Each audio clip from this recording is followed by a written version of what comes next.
Bonsoir à tous, j'espère que vous allez bien. Nous voilà de nouveau dans cette rencontre qui éveille. Aujourd'hui, j'ai le plaisir d'accueillir Alexandre Lombardet, euh, qui a écrit ce livre fabuleux, Chemin de la vie, le récit de l'évolution d'une âme au travers de conseils, recueils et témoignages, édition Aurora. Et oui, on a eu le plaisir d'éditer le livre d'Alexandre. Après le coaching mental, tome 1, au-delà des possibles, euh, écrit par votre serviteur, on a le plaisir d'éditer ce livre. On avait déjà reçu Alexandre au Centre Aura dans nos directs pour justement parler de sa pratique de soins énergétiques à travers le code Lemuria, à travers le Reiki, voilà, dans sa pratique quotidienne, dans l'accompagnement thérapeutique. Et puis, il nous avait dit qu'il était à l'écriture d'un livre, un projet qui est devenu un projet commun, puisque nous avons décidé d'éditer son livre. Et puis, aujourd'hui, il a vu le jour. On a fait le vernissage du livre le 1er avril, on l'a édité quelques semaines avant. Et on est très heureux de vous le proposer au Centre Aura. Et puis, cette rencontre de Alexandre. Ce livre qui, en fait, est 3 livres en un. Le premier opus, la première partie, et qui nous relate de comment éveiller on va dire, ce don thérapeutique, énergétique à travers soi. Alexandre nous dit que tout le monde peut le faire, tout le monde a cette magie en soi et tout le monde peut travailler avec ça. Et il nous donne quelques exercices pratiques pour développer cette qualité, ce don en soi. Ensuite, on a quelques textes poétiques qui nous amènent à comprendre qu'un thérapeute n'est pas forcément quelqu'un qui a reçu la lumière dès la naissance et puis qui éveille les autres. Déjà, un thérapeute, c'est peut-être pas forcément un éveilleur, il y en a qui le font, mais pas tous. Un thérapeute vous accompagne dans un chemin thérapeutique, donc pour retrouver sa santé, son bien-être. Voilà, on a aussi nos vicissitudes, nos problèmes dans la vie, nos défis à relever. Et c'est pas parce que justement, on a des défis qu'on ne peut pas être thérapeute. Parfois même quand on a traversé des épreuves, on est plus à même pour aider les autres à les traverser aussi. Surtout quand on a réussi, évidemment. Et puis, une troisième partie où on est plus dans une expérience d'éveil à travers la prise d'ayahuasca de manière tout à fait rituelique. Et donc, Alexandre nous partage vraiment cette expérience de manière très directe, très brute, comme ça, sans enjolivure. On est vraiment au cœur de l'action, au cœur de ce qu'il a vécu. Très beau livre, très fort. C'est aussi quelque chose qu'il met en avant, Alexandre, c'est le retour à la voix du cœur, guidé par la voix du cœur. Donc voilà, c'est tout un programme et c'est toute une aventure, une expérience à partager avec Alexandre. Je suis très heureux de l'accueillir. Et puis, pour quelques actualités présentes, on a toujours les cours de coaching mental. C'est le cours de ce livre. En fait, soit vous suivez le cours en ligne, soit vous lisez le livre, soit vous le suivez en présentiel.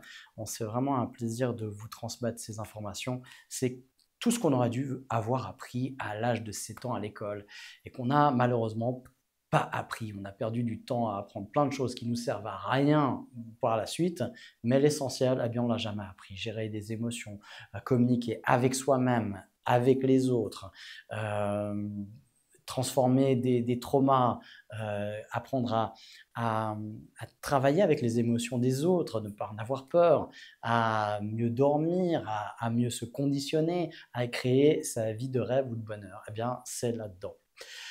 On enseigne aussi l'auto-hypnose.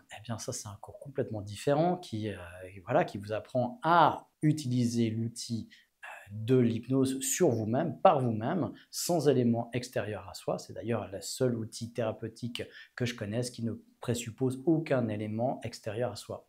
On n'a pas besoin de musique, on n'a pas besoin d'appareil, on n'a pas besoin de personne, on peut le faire soi-même sur soi-même et c'est extrêmement efficace. C'est comme ça que je me suis libéré il y a 15 ans du rhume des foins, d'insomnie, de crise d'angoisse et d'une phobie. Tout ça en à peu près une séance d'hypnose par sujet. Je dis à peu près parce que en réalité, le rhume des foins, eh bien, c'était en 2 séances, une on va dire, l'une de l'autre à 8-9 mois d'intervalle, quand j'avais appris de nouvelles techniques. Les crises d'angoisse, eh bien là, c'était plus des séances répétées. L'insomnie, c'est en 3-4 séances, c'est tout. Et puis la phobie, c'est en une séance. Donc vraiment, on peut aller vraiment très vite avec cet outil-là. On a un prochain cours qui est là, donc sauter sur l'occasion, c'est vraiment le moment pour changer son été, changer sa vie positivement avec un outil surpuissant. Toutes les personnes qui viennent suivre ce cours sont enchantées. D'ailleurs, il y a une participante qui l'a renommé un week-end pour changer sa vie et c'est effectivement le cas. Sinon, autre actualité, eh bien, dans un café hypnose, il y a quelques temps, du fin mai, la dernière semaine de mai, eh bien, j'ai évoqué quelque chose, justement un sujet qui était quelque chose que je retrouve souvent dans la vie des gens aujourd'hui. Alors je pose la question, est-ce que c'est parce que je suis à disposition et parce que les gens me consultent pour ça? J'ai l'impression, et c'est peut-être qu'une impression, que c'est quelque chose de récurrent, quelque chose qu'on retrouve de manière assez forte en ce moment. Des personnes qui ont perdu le sens à leur vie, qui ont perdu la boussole du bonheur, qui ont perdu de l'épanouissement, cette flamme en eux qui s'est un peu éteinte et qui n'arrivent plus à trouver un sens à ce qu'ils font dans leur travail, dans ce qu'ils ont construit, dans leur famille, dans leurs hobbies, dans plein de choses dans leur vie, quoi, au final. Eh bien, si vous avez perdu ça, eh bien, on peut le retrouver. Et c'est justement un cours que je vous propose sur un jour, de 9h à 17h, pour redonner ou retrouver son essence. Parce que sans essence, eh bien, on n'avance pas dans sa vie. Et ça, c'est quelque chose que j'ai vécu il y a une quinzaine d'années, avec une grosse remise en question, il y a pile 15 ans, et avec justement un accompagnement qui m'a permis de me retrouver. C'est en rapport aussi avec l'ikigai.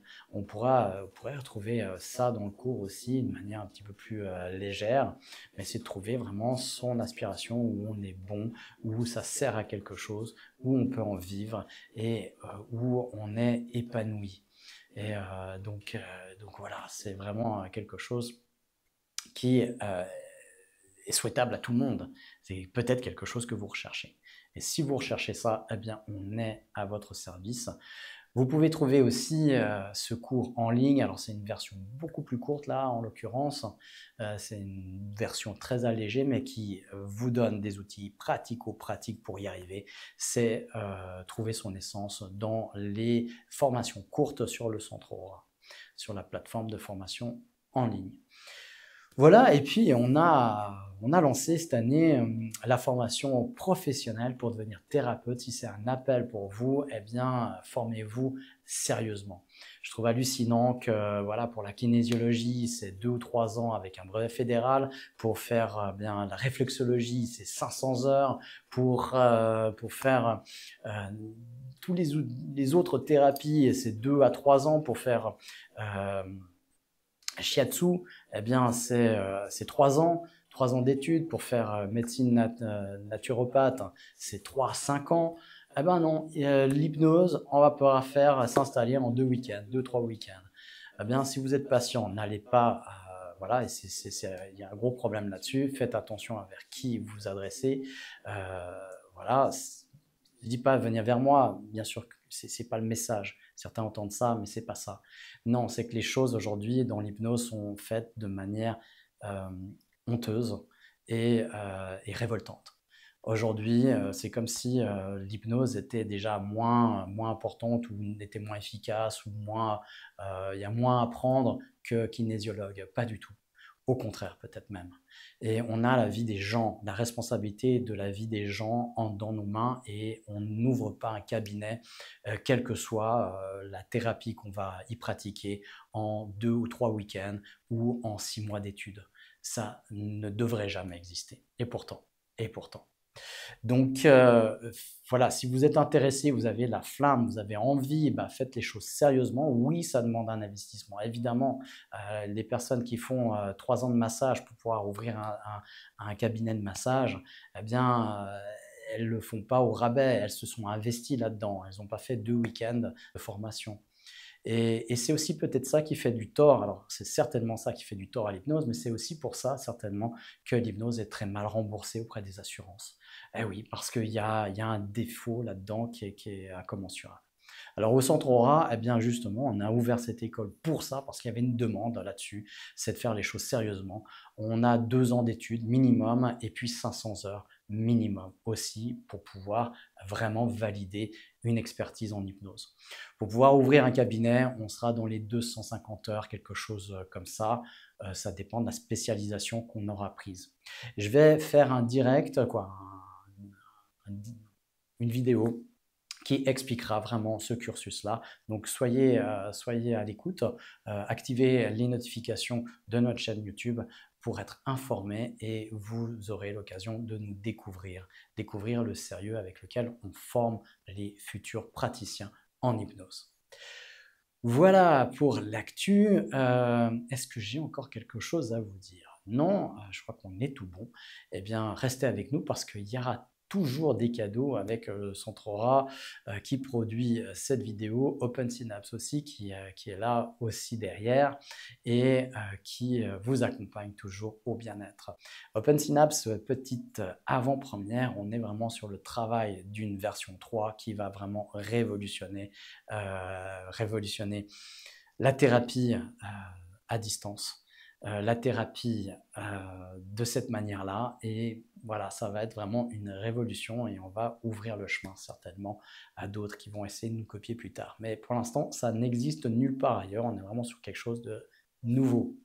Alors bien sûr, quand c'est nouveau, ça va être ridicule. Il y a plein de gens qui vont se moquer de nous, comme ça a été déjà le départ d'Open Synapse au tout début, il y a 5 ans. Et puis, ou 6 ans plutôt, ça va être dangereux. Les gens vont essayer de nous combattre, évidemment, vous allez voir, on en parlera.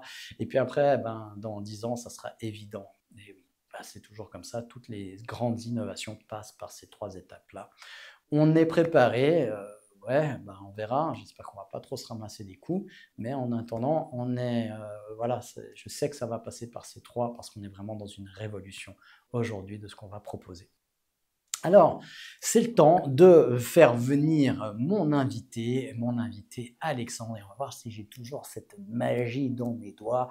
Attention, 1, 2, 3, et voilà! Comment ça va, Alexandre? Ça va bien, toi, Gilbert? Ah ouais, j'ai toujours ce petit truc magique qui fait apparaître mes invités. J'adore ça. C'est fabuleux. Comme par magie.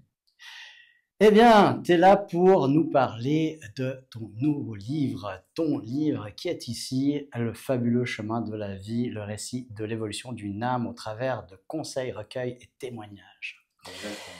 Merci d'être revenu parce qu'on a déjà fait aussi une rencontre il y a quoi, presque une année, Ouais, c'est ça, quelque chose ouais, comme ça, je un crois que peu c'était moins. plutôt fin de l'année passée, ouais. Ouais. Ouais, quelque chose comme ça.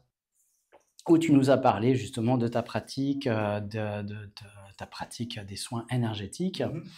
Tu nous avais parlé de ce projet, il me semble que tu avais évoqué la Oui, chose oui, oui. et que, ben voilà, je te l'avais dit, tu reviendras quand eh bien, ça sera prêt. Eh ben, te revoilà.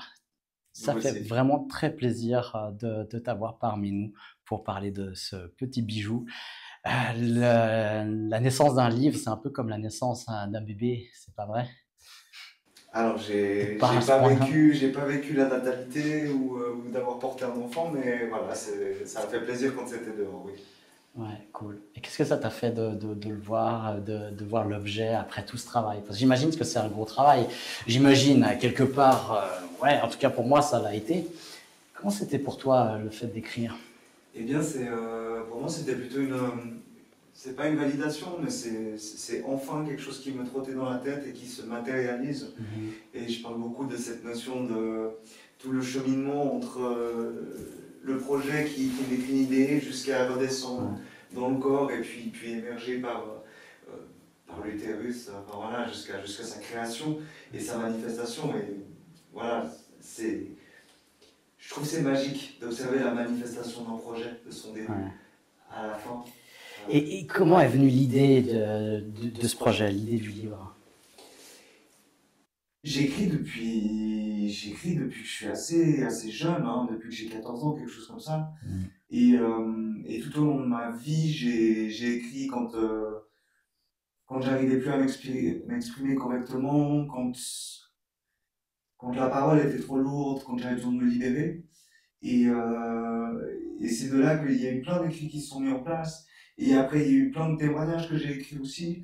Et j'ai un ami, Youn, qui m'a dit, qui m'a un jour lu et m'a dit, mais t'as un vrai talent, en fait, Mhm. peut-être écrire un livre. Et voilà, Ok. l'idée m'est venue de là. Et entre l'idée et la réalisation, il y a eu beaucoup de temps qui s'est écoulé. Mm, mm. Le jour où j'ai compris qu'il fallait que j'écrive un livre, enfin, j'avais envie d'écrire un livre plutôt, c'était fin, fin juillet de l'année Mhm. passée. Et le livre est parti en édition fin de l'année passée, donc en 3 mois, je crois, 4 mois, quelque chose comme ça. Ouais.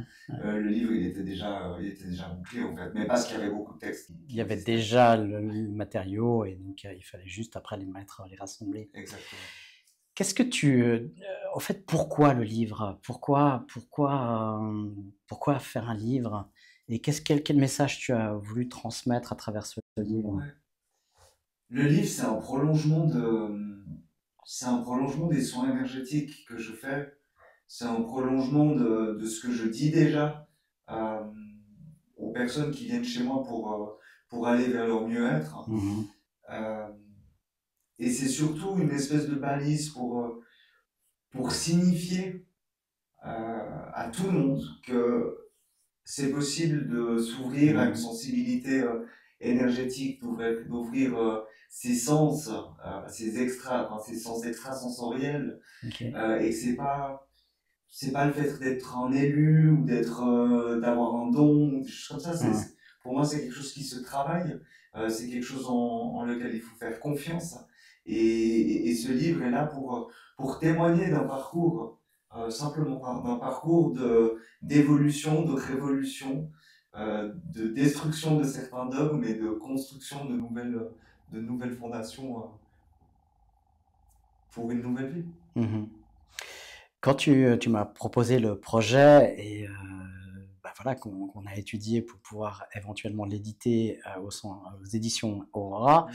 et ce qu'on a fait, puisqu'il est Mhm. édité par les éditions Aurora, il y avait 3 parties dans le livre distinctes qui sont très très différentes l'une de l'autre. Et je reconnais effectivement ce désir de démocratiser un petit peu ces idées des soins énergétiques, des expériences au fait on va dire même de posture Mhm. thérapeutique, hein, c'est-à-dire la posture du thérapeute qui, vu de l'extérieur, peut-être, peut donner l'image de quelqu'un qui a déjà tout réglé, tout arrangé, qui serait arrivé à certains objectifs, buts de santé, de bien-être. Et en fait, ce que tu dis dans ton livre, c'est que déjà, un, c'est accessible à tout le monde, et que deux, c'est que c'est un chemin qui se finira certainement jamais. En tout cas, c'est comme ça que je l'ai entendu et compris. Oh. C'est bien ce que tu voulais transmettre. Ouais, exactement, exactement, qui se finira jamais et aussi qui, malgré le fait qu'on puisse accompagner des Mhm. humains vers leur mieux-être, etc., c'est parce qu'on a traversé certaines épreuves Mhm. qu'on peut aussi les accompagner là-dessus. Je trouve il y a rien de mieux que quelqu'un qui a déjà expérimenté certaines Mhm. épreuves pour nous accompagner, même si toutes les épreuves sont différentes. Mais voilà, ça m'arrive en soins, enfin, ça m'arrive de vivre quelque chose et en soins, une semaine plus tard, personne ne me Quelqu'un. présente la même chose que moi j'ai vécu il y a une semaine. Ouais, ouais. C'est vrai qu'il n'y a pas mieux qu'un ancien fumeur pour faire arrêter quelqu'un qui demande d'arrêter de fumer, quoi.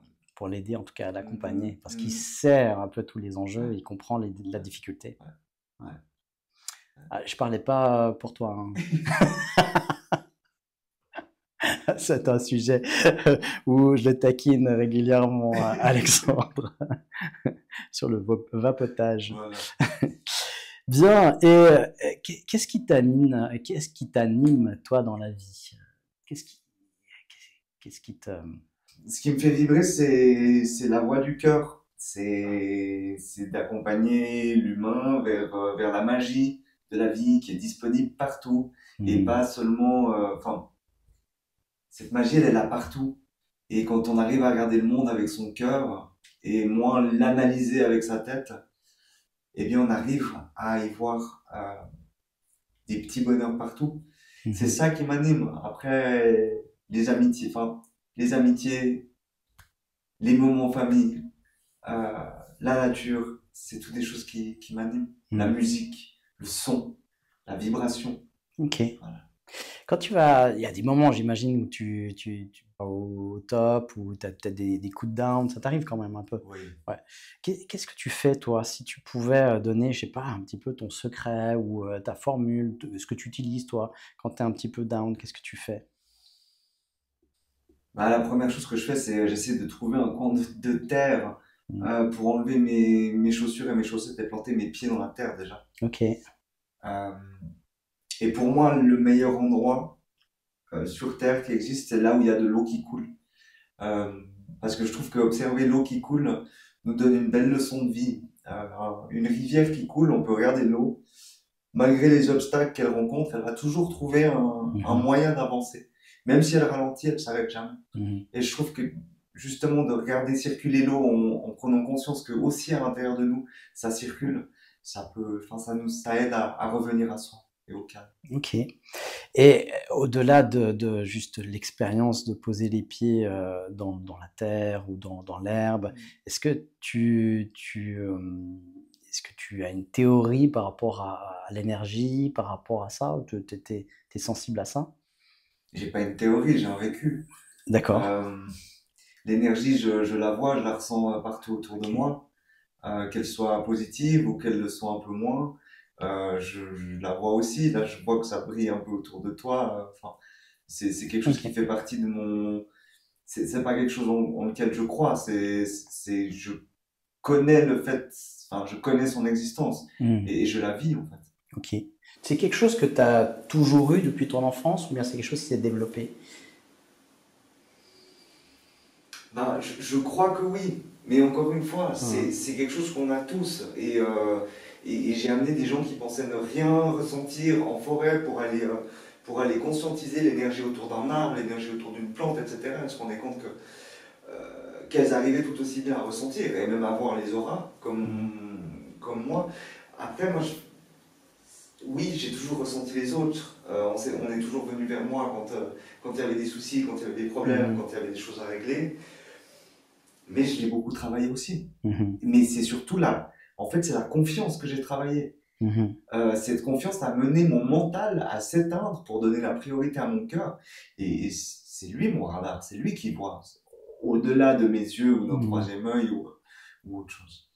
On parlait dans la première rencontre hein, on avait faite ensemble d'une personne sensible, vraiment, voilà, qui ressent les choses, à la fois sensible dans les émotions, mais qui ressent les choses extérieures. Les personnes que j'ai rencontrées qui avaient développé cette faculté-là ou qui l'avaient de manière innée étaient souvent dans la souffrance. Pour toi, est-ce que c'est déjà plus de la souffrance? Est-ce que tu as vécu de la souffrance à cause de ça? Ou qu'est-ce que tu pourrais dire aux gens qui sont dans cette sensibilité-là et qui en souffrent? Bah, la souffrance pour moi, elle vient de la non-connaissance, quand on ne sait pas ce qui Mhm. se passe, quand on ne comprend pas ce qui se passe. Et ce qui est écrit dans mon livre, c'était un point de rupture où j'en avais marre d'être moi parce que je ne comprenais pas ce qui se passait au moi et autour de moi. Ça m'arrive encore de ne pas comprendre mes réactions ou de ne pas comprendre ce qui se passe. En fait, tant que je ne la comprenais pas, c'était une souffrance. Mhm. Maintenant, il y a une vraie notion d'être un guerrier de lumière. Mhm. Et être un guerrier de lumière, c'est aller au-delà de, c'est aller au-devant de cette émotion, de cette souffrance, de ce qui se passe. S'il y a quelque chose qui me dérange, s'il y a quelque chose qui traîne, s'il y a quelque chose que je sens qui vient faire bouger mon corps, ben justement, je vais aller agir dedans. Donc, oui, il y a encore de la souffrance, mais elle ne s'attarde plus aussi longtemps qu'avant. Je la laisse plus mijoter à l'intérieur de moi. Et des fois, des gens aussi se comparent des fois à des éponges, ils prennent en fait la douleur des autres et puis ils se l'approprient. Toi, tu gères ça comment? Bah, encore une fois, c'est cette notion de guerrier, donc ça veut dire de se responsabiliser et pas de se dire je vois les gens, je ressens les énergies et je sais euh, qu'ils pourraient venir pas manifester, mais qu'ils pourraient venir faire quelque chose à mon énergie à moi. Et c'est une espèce de responsabilité de dire ok, je bloque ce que je vois arriver. Et tu arrives à faire ça? Ouais. Tu as appris à le faire ou bien? Oui. Ouais, d'accord. C'est un entraînement. Ok. C'est un entraînement et c'est aussi des protections le matin. Ouais. Simplement de demander à l'univers de nous protéger durant la Ok. journée, c'est déjà beaucoup. C'est d'ailleurs des techniques que tu enseignes dans la première partie du Exact, livre. exact. Tu pourrais expliquer un petit peu ces trois parties distinctes de livre, Ouais, comment tu oui, les as conçues, oui, comment tu les as vécues? oui. La première partie du livre, c'est vraiment des conseils et des tips qui sont sur la méditation, qui sont sur la connexion aux autres, la connexion aux arbres. La base de ces textes-là, c'était, à force de répéter les mêmes choses en soin, à la sortie d'un soin avec quelqu'un, j'avais créé des petites cartes. Et ces petites cartes, et moi, je me suis dit, mais je vais le mettre dans le livre aussi, comme un rappel. Là, dans cette première partie, j'explique aussi ce que j'en pense des dons ou de l'ego spirituel, des choses comme ça. Et la partie du milieu est une partie qui est plus introspective, qui est au milieu de... On y retrouve des textes qui sont un peu... Enfin, qui sont poétiques, qui sont des cris du cœur, qui sont une porte ouverte sur les épreuves que j'ai vécues, mais d'une manière poétique et un peu adoucie, je dirais. Mais tout ça pour laisser au lecteur l'occasion de se rendre compte de ce chemin sinueux finalement qu'on peut parcourir. Et la dernière partie est mon témoignage de comment pourrais-je dire, d'une petite mort qui a été provoquée par par la rencontre d'une plante sacrée de l'Amazonie, l'ayahuasca. Cette plante m'a permis de mourir à moi-même, ça veut dire de dire au revoir à des parts de moi qui n'étaient plus utiles. Toi, tu parles de mort, est-ce qu'on pourrait pas parler plutôt de renaissance, hein, quelque part? Oui, mais avant de renaître, il faut mourir. Ouais. Et moi, ça a été nécessaire de le faire 4 fois. Et dans cette expérience-là, tu as vécu la renaissance aussi ou pas? Oui. Ouais, si. Premier soir, mort 4 fois. Okay. J'ai vécu quelque chose de très... Dans la première? Ouais, première nuit, exactement. Okay. Avec déjà des prémices d'une renaissance. Ouais. Et la deuxième nuit, c'était Alexandre au stade d'embryon jusqu'à Alexandre bébé qui s'émerveille du monde tout autour de lui. Ok, ok. Waouh. Et ça fait un certain temps que tu l'as vécu. Ouais. Avec ce laps de temps maintenant, quand tu le revisites, quand tu le revois, comment ça a grandi en toi, en fait, cette expérience, aujourd'hui, avec ce temps qui s'est écoulé? C'est une expérience qui fait partie intégrante de moi. Le fait de l'avoir vécu, le fait d'être allé à la rencontre de cette plante, je sais que maintenant cette plante médecine est en moi. Et ça a vraiment levé le voile entre ce monde tout dense avec le voile et le monde où on voit la vie avec le cœur. Ça m'a vraiment permis de prendre la vie avec un peu plus de recul. D'accord. Ok. Ça veut pas dire que je suis pas ronchon le matin quand je me lève, ça veut pas... Enfin voilà. C'est vrai? T'es quand même ronchon le matin quand tu te lèves? Je suis étonné que tu me poses encore une question. Toi qui m'as rencontré à plusieurs reprises le matin. C'est vrai. C'est vrai, faut pas mettre la main, sinon on se fait mordre. Voilà, voilà. Ah bah ça, faudra peut-être travailler sur le mindset. Peut-être que Peut-être, ça pourra changer. peut-être, Ça, c'est possible aussi. peut-être. Bah moi aussi, ça m'a tenu pendant des années aussi Euh, ça. Mais en changeant des fois le discours interne, ça peut changer aussi. Excellent. Moi, ce que j'ai bien aimé dans ton livre, c'est surtout cette première partie qui m'a beaucoup plu. Justement, dans le message, alors je dis pas que les autres sont pas bien, hein, pas du tout. C'est vraiment un super ouvrage justement parce qu'on part dans ces trois univers assez différents. La première, voilà, qui nous dit vraiment, vous pouvez développer, tout le monde peut développer ça, vous pouvez le faire, il n'y a rien d'extraordinaire, ou si c'est extraordinaire, et on est tous extraordinaires, voilà, c'est plutôt ça. La deuxième partie, ben, si j'y suis arrivé, c'est que c'est pas que je suis né dedans, c'est que voilà, il y a des épreuves, il y a eu plein de choses, ça nous montre vraiment, on peut se reconnaître et reconnaître aussi cette sensibilité ou cette douleur qu'on traverse tous par moments dans la vie, par des épreuves, par des moments plus difficiles que d'autres, hmm. par des passages. Et puis cette troisième, alors là, qui est complètement, en tout cas pour moi, qui était complètement nouveau, cette initiation de cette manière-là, avec la plante, avec cette expérience. Et là, j'ai beaucoup apprécié ton témoignage qui est vraiment brut. Voilà, Hmm. c'est exactement, c'est comme ça c'est passé. Il n'y a pas de fioriture, il n'y a pas d'arrangement. On voit que c'est pas hollywoodien, c'est la réalité. Hmm. Et ça, on voit aussi que c'était fait avec sérieux. Il y a un certain sérieux, c'est pas du tourisme spirituel, comme on en voit beaucoup. Hein. Aujourd'hui, tu parlais d'ego spirituel, on voit beaucoup d'ego. Voilà, maintenant il faut aussi, si on se fait pas initier chamanique en Mongolie, c'est qu'on n'est pas chaman, ou prise de plantes, Bon, il faut aller au Pérou. ça, je suis d'accord qu'il faut aller peut-être en Mongolie ou là où les chamans sont nés, là où la culture est chamanique. Et, C'est vrai. mais si on va aussi dans cette réflexion-là, on peut aller très loin parce que le fait que on soit né dans un pays occidental n'est Hmm. peut-être pas anodin et Hmm. qu'on a peut-être choisi son endroit pour pratiquer une pratique qui est de cet endroit-là et pas chamanique. Et de laisser le chamanisme aux gens autochtones qui sont Hmm. vraiment de cet endroit-là. C'est des réflexions, hein. Encore une fois, je pense pas qu'il y a une seule réponse, hein. Il y a certainement des gens occidentaux qui ont un appel, qui ont peut-être des réminiscences de vie passée. Je sais pas, qu'est-ce que t'en penses toi en fait, d'ailleurs là-dessus?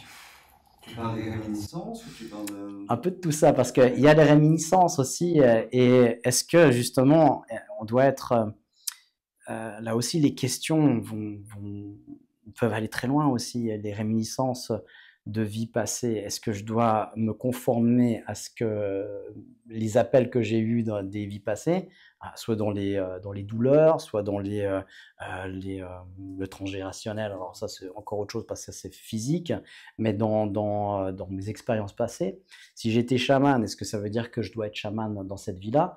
Et tu vois jusqu'où ça peut aller, tu vois. Si j'étais une femme dans une vie passée, est-ce que puis tout à coup je ressens ça? Est-ce que tout à coup ça veut dire que je dois me transformer et puis devenir une femme? Ça, il y a beaucoup de choses, de questionnements là-dessus aujourd'hui, et je trouve que les questions sont intéressantes. Après les réponses, ben chacun peut-être aura ses réponses. Ouais. Je vais peut-être juste revenir sur le fait de peut-être de faire des thérapies énergétiques ou, Mhm. ou de pratiquer des choses qui viennent de l'autre bout du monde ici en Europe, enfin je suis même en Suisse, hein, dans cette densité qu'est la Suisse. C'est encore une fois l'histoire de la voix du cœur. C'est si on a un appel envers une pratique qui vient d'ailleurs, effectivement, elle vient peut-être pas de si loin que ça, étant donné que notre âme est potentiellement colorée à la couleur d'une région qu'on a visitée dans notre vie et région dans laquelle ce genre de soin est pratiqué.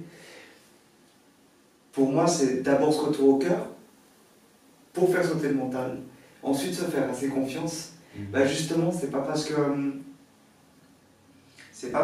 je ne suis pas né au Japon que je ne peux pas faire de Reiki ou Shui, ou c'est pas parce que alors là, je fais un soin qui s'appelle le code lémurien, qui vient de la Lémurie. Et c'est un continent disparu. Donc c'est clair qu'ici, il n'y a personne qui est né en ce continent disparu, en cette vie actuelle. Ouais. Ça ne m'empêche pas de le pratiquer avec le cœur, et c'est des choses qui sont magnifiques. Voilà. Tu parles souvent de cette voix du cœur. Et d'ailleurs, c'était beaucoup dans ta conférence au Salon de Morges. Qu'est-ce que... comment on peut se réaligner sur cette voie du cœur? Est-ce que tu as des outils, des choses que tu pourrais transmettre à nos téléspectateurs? Achetez mon livre. Ça, c'est déjà une première chose, absolument. Non, mais c'est... j'en parle de cette communication, de cette technique d'ouverture à la communication avec le cœur, qui finalement est quelque chose d'assez simple, mais qui est très détaillé dans le livre. Et je vais le faire d'une manière assez résumée, mais l'idée est de fermer les yeux, de respirer tranquillement, d'inspirer par le nez, expirer par la bouche. Et puis à un moment donné, de se remémorer un souvenir douloureux. Et puis de regarder comment ça se comporte dans notre cœur. Donc, le but, c'est de ne pas rester trop longtemps dans ce souvenir douloureux. On revient, on respire, et cette fois-ci, on se souvient d'un souvenir heureux, potentiel, enfin même le plus beau jour de notre vie, et on regarde comment notre cœur se comporte. Et encore une fois, je ne vais pas dire comment on doit ressentir la chose, parce que certains sentent un plein, certains sentent un vide, certains sentent que ça s'ouvre, que ça se ferme. Il n'y a pas de science infuse. Mais rien qu'à la mémoire d'un souvenir douloureux et d'un autre souvenir heureux, on peut voir une variation dans le cœur. Il y a une sensation différente. Exactement. Ouais. Et rien que d'utiliser cet outil pour prendre ces décisions dans la vie, c'est déjà de faire un pas vers ce que le cœur veut vraiment. Pour moi, c'est le cœur qui sait. C'est lui qui nous dit « Ouh, je sens pas trop cette personne » ou « Ouh, j'adore ce lieu ». C'est lui en premier. Puis après, c'est le mental qui s'enclenche, qui nous dit « Oui, mais ». Et voilà, ça c'est une des voies pour la voie du cœur. Tu fais une différence entre la voie du cœur et du corps? Le cœur est le moteur, le cœur est l'âme, le cœur est... Le corps est le véhicule, le corps est le temple, mais le cœur est aussi la bougie qui éclaire le temple. Enfin, Et le cœur se trompe jamais? D'accord. Et est-ce que tu fais une différence entre l'inconscient et ce truc que tu appelles le cœur, ou le cœur lui-même? Parce qu'on pourrait dire au fait que le cœur, quand tu dis la voix du cœur, c'est pas l'organe dont tu fais référence. C'est à quelque chose d'autre, on pourrait dire l'âme ou quelque chose d'autre, quelque chose qui vibre, qui est sur la vibration du bonheur, on va dire, du bien-être, d'épanouissement, de toutes ces choses positives. Puis à contrario, quand on n'est pas en phase avec ça, il y a quelque chose qui est coincé, quoi, on va dire, pour mettre le mot comme ça. Et ça, c'est un rapport avec... alors, je t'ai posé la question par rapport au corps. Tu as répondu que non, c'était quelque chose c'est comme la lumière qui éclaire le corps. J'ai beaucoup cette image. Est-ce que ça a à voir avec notre inconscient alors? Parce que moi, dans mon jargon, dans ma pratique, j'appelle, dans la pratique d'hypnose, on appelle l'inconscient.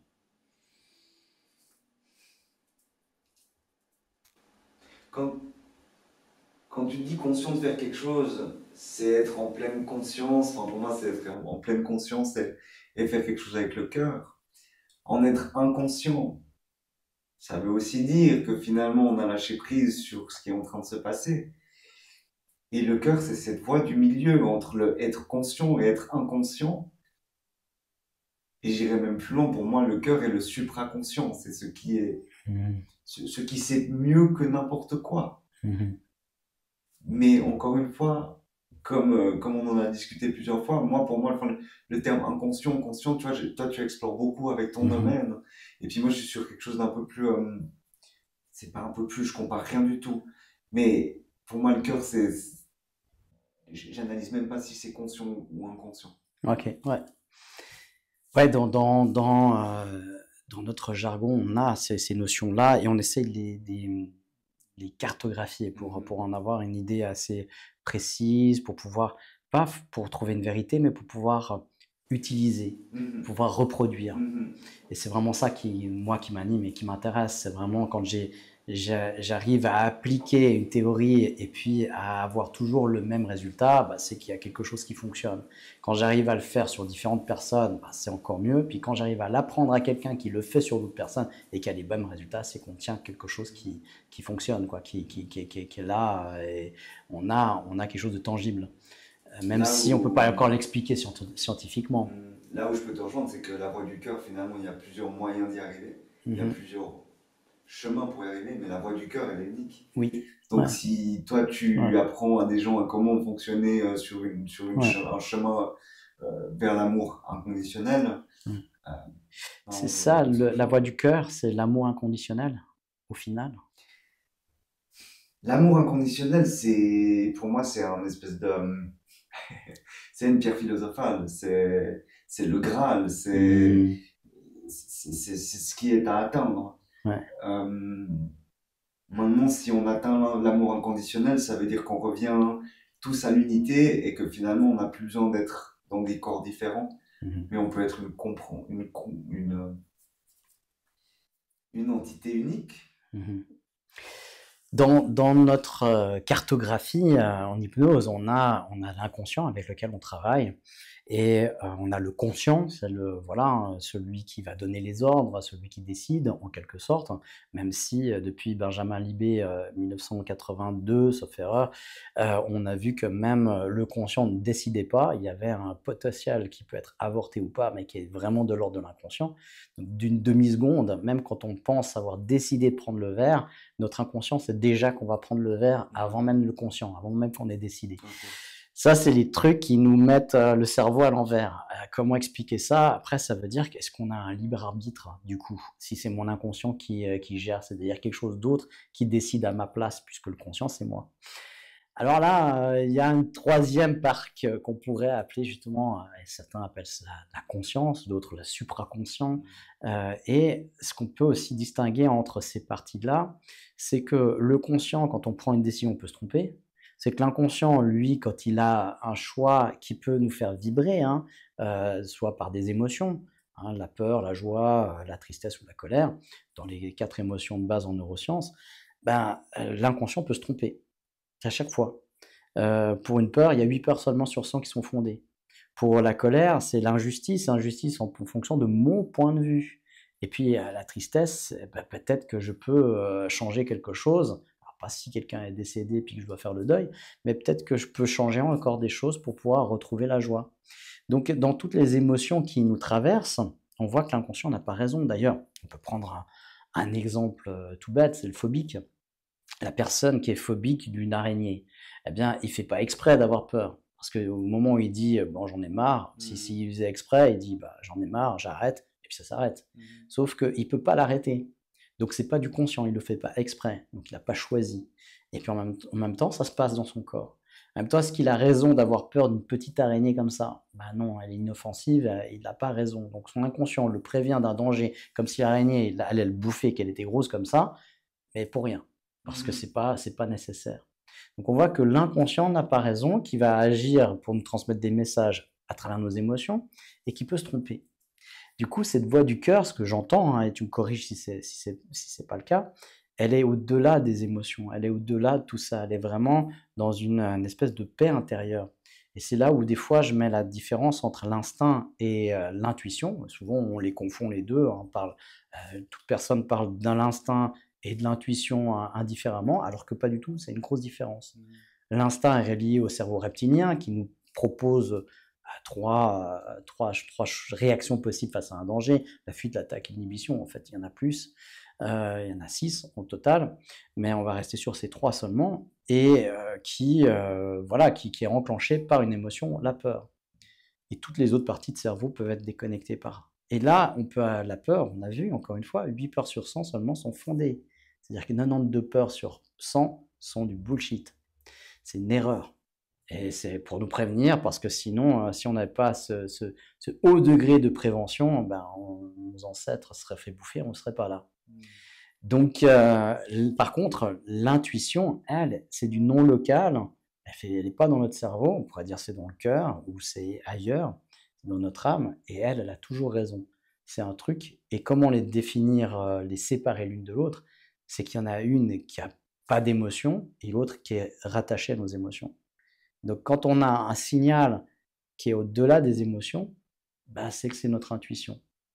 Est-ce que tu vois une similitude, peut-être pas, hein, avec la voix du cœur, ça? Quelque chose qui pourrait se rattacher ou tu y vois vraiment une différence, c'est autre chose? La voix du cœur, c'est être aligné à... On est connecté à une espèce de source, et en fait, c'est cette source qui, pour moi, nous guide. Mais ça ne veut pas dire qu'on serait tous les mêmes, et qu'on vivrait tous la même vie, et que chacun a ses sensibilités, et au final, que ce soit une intuition ou que ce soit le cœur, enfin, pour moi, on est tous voués à expérimenter ce qu'on est venu euh, expérimenter avec notre petite note particulière. Est-ce que tu as un fait marquant, un événement dans ta vie qui t'a transformé, qui, qui t'a été plus déterminant, qui a été vraiment déterminant dans les choix après que tu as fait? Ouais, c'était vraiment le moment où j'en avais marre d'être qui j'étais, à ne pas comprendre, tu parlais d'émotion avant, à ne pas comprendre la colère par laquelle j'étais envahi. Et, euh, et avec cette colère, j'ai fait beaucoup de mal, avec les mots principalement. Et il y a eu un tournant où effectivement je suis allé voir quelqu'un qui justement m'a aidé à comprendre ce qui clochait en moi. Et là où en fait il y avait un manque d'amour, en fait, j'avais un manque d'amour pour moi, ce qui faisait que je me tournais tout le temps vers l'extérieur et au moindre manque d'amour, je me mettais en colère. Ok. Ça, c'est quelque chose qui a changé. Oui, ça évolue, Ouais. ça s'atténue, c'est effectivement enfin j'ai beaucoup plus conscience de ce qui se trame maintenant. Mhm. Donc oui. Pourquoi, si on revient sur le livre, pourquoi tu as désiré mettre ensemble ces trois parties? Il y a un moment donné, c'est une question qu'on s'est posée. Est-ce qu'on fait trois livres, deux livres, un livre de ces écrits? Et quel est ton choix? Comment tu as eu ce choix-là de mettre ces trois cahiers, on va dire, dans le même livre? Je crois que j'avais la volonté qu'il y ait tout en un. Mhm. Et que finalement, l'humain qui aurait l'envie, qui serait guidé vers ce livre, ne doit pas en acheter trois pour avoir quelque chose du début à la fin. Mhm. De mon enfance, les exercices que je donne, mes péripéties, ma déconstruction, reconstruction et la proposition de vivre mieux après, de quitter son confort inconfortable. Et je crois que la volonté, c'était que tout soit en main. Ok, Ouais. ok. Et des projets? Tu as des projets futurs?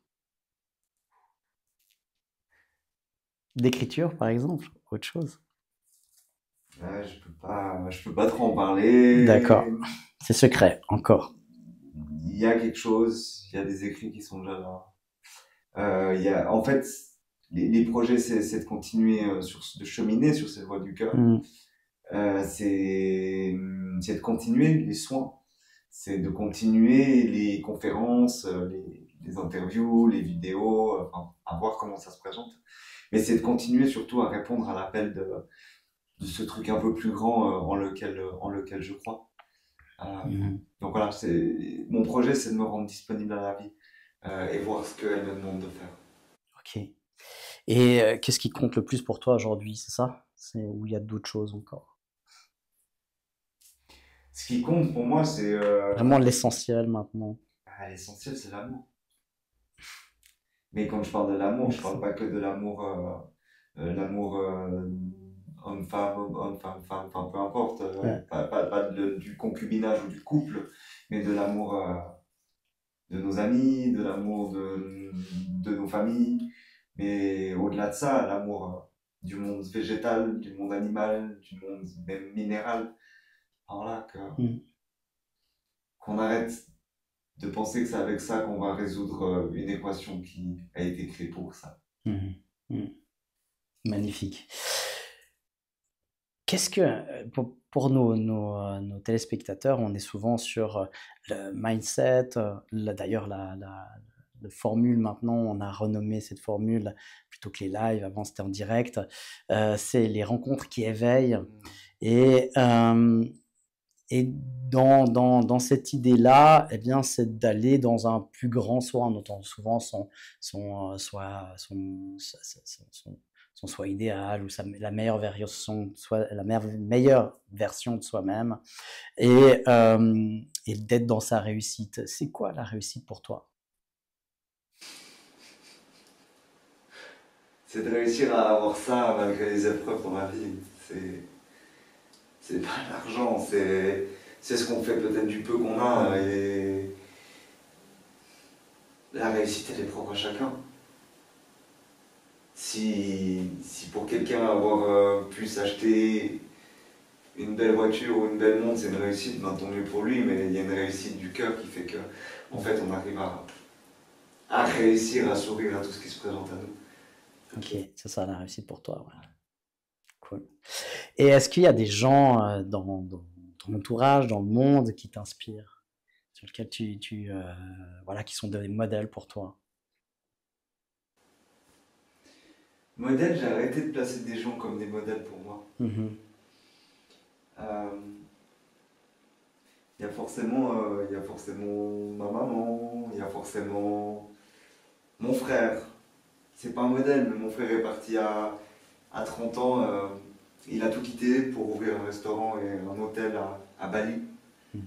Donc voilà, là, quelqu'un qui a écouté vraiment son cœur sans trop réfléchir, et ben, ça c'est quelque chose que j'admire.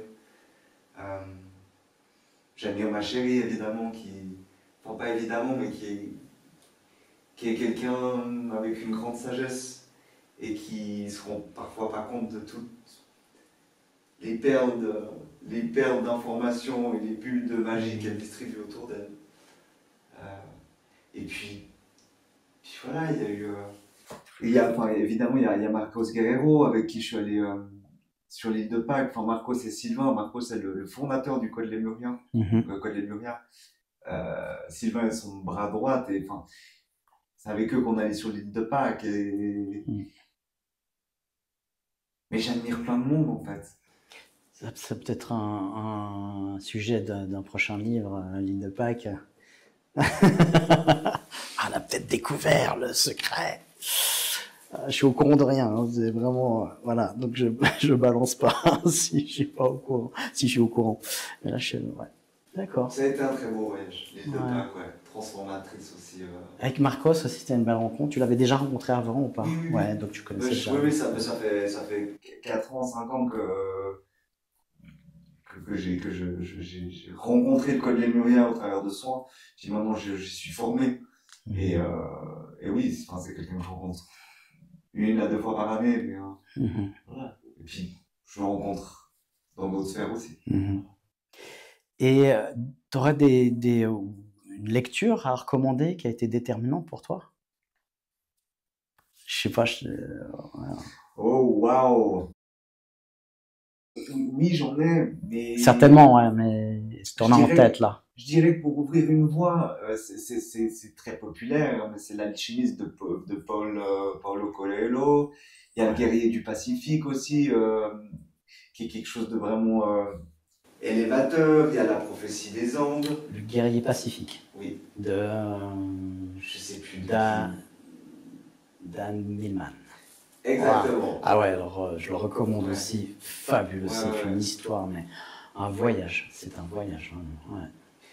Et après, enfin voilà, ça c'est pour débuter, pour ouvrir un peu la voie, etc. Après, moi je suis parti sur des choses de Madame Galland, non pas Galland, Anne Givaudan, pardon. Anne Givaudan qui a écrit sur les mondes parallèles, sur des mondes, enfin des êtres galactiques, etc.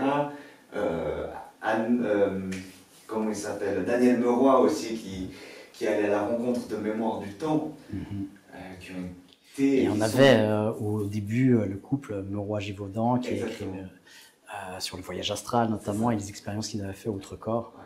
Et puis après, chacun de son côté dans des univers différents. Ok, ouais. Donc voilà, enfin c'est en vrai, je peux pas penser. Enfin, les premiers livres que j'ai cités, c'est vraiment des entrées pour dégrossir un peu la pierre qu'on est. Puis après, au fur et à mesure qu'on avance, on va vouloir se transformer en diamant. Et dans ce cas, on va s'orienter vers des choses qui sont un peu plus acérées et coupantes, qui vont pouvoir créer ce diamant que nous sommes. Yes. Et comment quand on prend un soin chez toi, comment ça se passe en fait? Tu travailles comment sur les gens? Il y a une base. La base, c'est la personne qui vient chez moi et avec qui on pose l'intention. Je vais demander à la personne de me raconter ce qui se passe dans sa vie actuellement. Et puis surtout de me demander ce qu'elle souhaite au travers du soin qu'elle va recevoir. Et là, entre en jeu mes perceptions qui font que je peux aller voir les couches qui se présentent à moi et sur lesquelles on va pouvoir travailler. C'est pas parce qu'il y a un trauma d'enfance que je vais pouvoir travailler ce trauma d'enfance dès la première séance. Okay. J'ai des personnes qui viennent 5 fois jusqu'à ce que on puisse vraiment travailler ce trauma d'enfance. La suite, c'est le soin qui se fait. Soit je fais du code Lemuria, soit je fais du Reiki Ushui, soit je fais, et c'est plutôt celui que je fais le plus souvent, c'est mon soin intuitif à moi, qui se mélange entre du tissage dans l'air, enfin dans l'énergie, avec parfois aussi des vibrations par ma voix, et le fait de répéter certaines phrases pour se sortir des choses que l'on porte en soi. Donc voilà. Et, cool. Est-ce que tu veux rajouter quelque chose qui serait important pour toi, qu'on n'aurait pas vu ou dit? Peut-être ce que j'aimerais rajouter, c'est que je suis pas inaccessible et que c'est pas parce qu'on me voit derrière un écran ou que j'ai écrit un livre que je suis quelqu'un qu'on ne peut pas contacter. Donc je pense que Gilbert pourra mettre toutes les informations de mon site, etc. Mais même si c'est pour un questionnement, même si c'est pour un éclairage de voix, n'hésitez pas, n'hésite pas. Simplement. Yes, excellent. Merci beaucoup Alexandre, merci d'avoir pris le temps d'être revenu nous voir. Et puis je crois que tu as un cadeau aussi pour nos téléspectateurs. Oui, bah je propose de faire gagner un livre dédicacé. Génial, un livre dédicacé voilà. qu'on vous envoie. Donc il faut simplement nous écrire. Mon premier commentaire, la personne qui fera le premier commentaire à la suite de cette vidéo, sur notre chaîne YouTube, aura gagné ce livre dédicacé par Alexandre. Parfait. Magnifique, merci beaucoup. Merci à toi. C'est chouette. Moi, j'apprécie beaucoup aussi cette voix du cœur. Effectivement, avec l'hypnose, on va travailler un petit peu sur le mental, mais aussi justement pour réaligner un petit peu toutes les parts de soi et d'accéder aussi à cette voie de la conscience où tout est en phase, on va dire. C'est quand c'est aligné, quand c'est OK, quand ça vibre. Peut-être juste pour rebondir là-dessus, pour même pas conclure, mais quand on était au salon des thérapies naturelles et que j'ai fait ma conférence, il s'est trouvé un moment où j'étais en complet stress. Et tu m'as guidé. Oui. Je sais pas ce que tu m'as fait, mais je pense que c'est de l'hypnose. Et en vrai, tu m'as remis sur la voie du cœur, celle de la confiance, celle de la foi en la vie, et je suis parti tout tranquille pour faire ma conférence. Et merci à toi, parce que finalement, moi j'ai retrouvé ce au travers de quoi je me reconnais, par tes mots à toi. Et ouais, c'est vrai, j'avais oublié cet événement. C'est vrai que c'était un sujet de gros stress pour moi aussi. J'ai l'habitude pourtant de parler en public et tout, mais là, je sais pas, il y a eu un stress. Et donc du coup, bah voilà, on s'est accompagnés mutuellement. C'était vraiment, vraiment chouette. Et le plus admirable, c'est que tu es arrivé à la conférence, tu avais tes petits papiers, des petites notes comme ça, toutes simples. Hein. Déjà là, d'y aller comme ça, c'est déjà courageux. Mais à la fin, c'était OK. Et il a vraiment exprimé ce qui, quoi, il a été dans l'action de ce qu'il prône. Vraiment, ça, voilà, c'était l'exemple même de l'application de ce qu'il dit. C'était vraiment de parler avec le cœur, du début à la fin. Puis effectivement, ça c'était magnifiquement fluide et voilà. Et c'est une conférence qu'on peut retrouver à quelque part. Est-ce que tu l'as? Je l'ai mise sur YouTube, sur ma page qui est Alexandre Haïkis. D'accord, je mettrai le lien aussi à la suite dans les descriptions de cette vidéo. Elle Voilà. est filmée en vertical parce que je suis pas du tout un pro de la vidéo, mais voilà. Au Ok. moins on entend le message. Ouais. Génial. Ben, merci beaucoup pour ta visite, Alexandre. Et puis, ben, tu reviens quand tu veux, quand tu as un message à transmettre. Ça sera avec plaisir. Merci beaucoup. À bientôt. Ciao. Ciao. Merci Alexandre d'être venu partager cet ouvrage et cette présentation et tout ce mindset, cet univers avec nous. C'est toujours un plaisir vraiment de partager ça avec vous, de pouvoir vraiment échanger avec un invité de marque que j'estime et qui propose quelque chose pour le monde, qui est là pour vous aider. Eh bien, je suis très heureux de pouvoir vraiment partager tout ça avec vous. L'actu, eh bien, on en a déjà parlé. Le 2 juillet, mercredi 2 juillet, a trouvé son essence vraiment pour relancer sa vie, se retrouver en phase avec soi-même, se retrouver avec son cœur quand on a perdu, hein, quand on a perdu cet élan, quand on s'est éloigné, on se sent plus heureux, on se sent fatigué, on se sent désabusé. Eh bien, c'est le moment de réinjecter de l'essence. Eh bien, c'est ce qu'on va faire dans ce cours. Le 2 juillet, c'est un mercredi, c'est au milieu de semaine. Parfois, il y en a qui ont congé, parfois, il y en a qui prennent congé. Puis, si vous ne pouvez pas, eh bien, il y a le 9 août, pour ceux qui ne sont pas en vacances, eh bien, le cours de rattrapage, c'est le même cours. Donc, c'est soit le 2 juillet, soit le 9 août, c'est un samedi. Eh bien, on réinjecte de l'essence dans votre vie.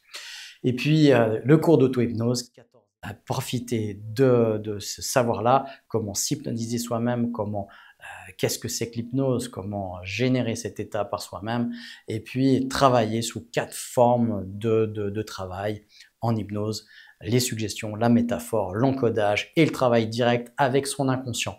Ensuite, il y a possibilité d'avoir un niveau 2 où là, on va vraiment faire que de la technique. On l'a donné dernièrement, ce cours vraiment fabuleux. Et là, ça enclenche comme un principe intrinsèque, c'est-à-dire que ça devient comme une seconde nature pour vous d'utiliser cet outil. Voilà. Pour l'actu, toujours la formation complète pour devenir hypnothérapeute, vraiment le plus complet, avec une formation sérieuse. On vous accompagne avec des vraies compétences et accompagner des gens dans leur bien-être, dans leur santé, avec responsabilité. Et puis voilà, bientôt aussi quelque chose qui se profile, c'est certainement un nouveau livre qui va arriver, mais alors tout soudain, peut-être même qu'au moment où vous voyez cette vidéo, elle apparaît, il est déjà en vente. Eh bien, je ferai aussi une présentation de ce livre qui me tient très à cœur et de son auteur. J'en dis pas plus pour l'instant. Et puis aussi, vous avez un cadeau qui est offert par Alexandre, eh bien un cadeau qui est offert par le centre Aurora. Nous vous offrons un 20% pour le cours d'auto-hypnose et un 20% pour le cours de trouver son essence du 2 juillet ou le 9 août, à votre choix. Vous faites juste un commentaire à la suite de cette vidéo sur notre chaîne YouTube. Et puis les premiers, allez, je vais en offrir 5, les 5 premiers, eh bien vous avez ce rabais de 20% sur ces 2 formations. Voilà, je suis très heureux de faire ces rencontres qui éveillent avec vous. pour vous. J'espère que ça vous éveille et peut-être même que ça vous réveille. Et on se retrouve eh bien dans quelques temps pour une prochaine rencontre, notamment aussi pour vous expliquer un petit peu le cursus thérapeutique, la formation d'hypnothérapeute au Centre Aura. Cette sortie de bouquin, on verra dans quel ordre tout ça se manage. Et eh bien, ce sera toujours un plaisir de vous retrouver. D'ici là, portez-vous bien et soyez toujours actifs, créatifs et autonomes pour vivre libre dans la vie que vous avez choisie.